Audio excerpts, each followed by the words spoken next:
Good evening. You're watching London Live News at 6 with me, Shadia Edwards-Dashti. Coming up tonight, a bumper bulletin.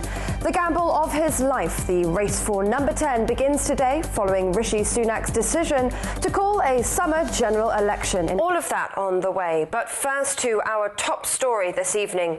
A glimmer of hope for Julian Assange, who will not be extradited to the United States for now. So we start with breaking news here in the capital. A 14-year-old boy has died after several people were stabbed by a man carrying a sword near Hainault train station in north-east London this morning.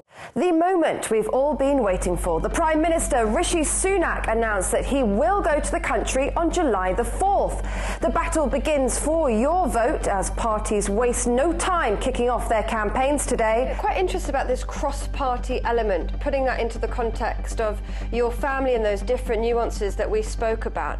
How do you bring people together with such differing political views? Raising awareness culturally, but also politically of what's going on in Afghanistan. Can we go into a bit more detail about what's the situation like there? Well, the situation in Afghanistan is very, very tragic. It's terrifying. On the streets of central London, we read the headlines, we see horrific rapes and murders happening on a daily basis. Women are feeling discouraged to report the crimes that they're victim to. We're seeing a rise in sexual assaults on the London Underground. I see, through statistics, a total loss of confidence within the police, especially considering many police officers are convicted of these crimes themselves. Before we go into that celebration of life, obviously you were diagnosed with such a tragic diagnosis at 24, so young. Not many people go through that. What was that like? It changes your world. You have no bearing and nothing to grasp onto anymore. The key issues that Londoners are facing, of course, we've seen soaring crime rates. The cost of living is crippling people in the capital. What are you guys going to do about it?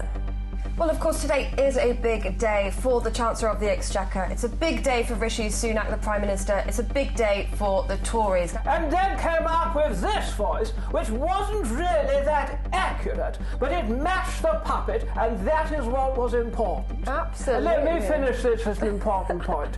So that aggression then came through, and that's what I learned, that the puppets were the stars of the show. Now that we've got Margaret in the room, we'll keep her here if you don't mind. Indulge me. If she were around today, what do you think she'd be making of the Conservatives? Oh, goodness me. We have a Prime Minister, as you know. Well, I don't disagree with everything he says. After all, a broken clock is right twice a day. Moving on then to a story in the Ham and High about cannabis posters advertising a website now subsequently taken down. Not exactly the smartest move.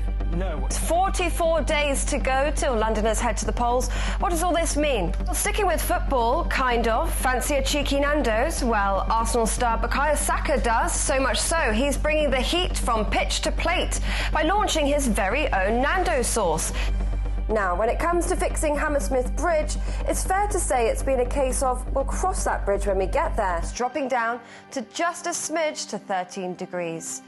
Well, that's all we have time for today, but we'll be back at the same time tomorrow at 6 o'clock. Between now and then, you can catch the latest news and updates in the capital on our social media platforms. Just search at London Live across the main channels. But for now, from myself and the rest of the team here, have a lovely evening. Goodbye.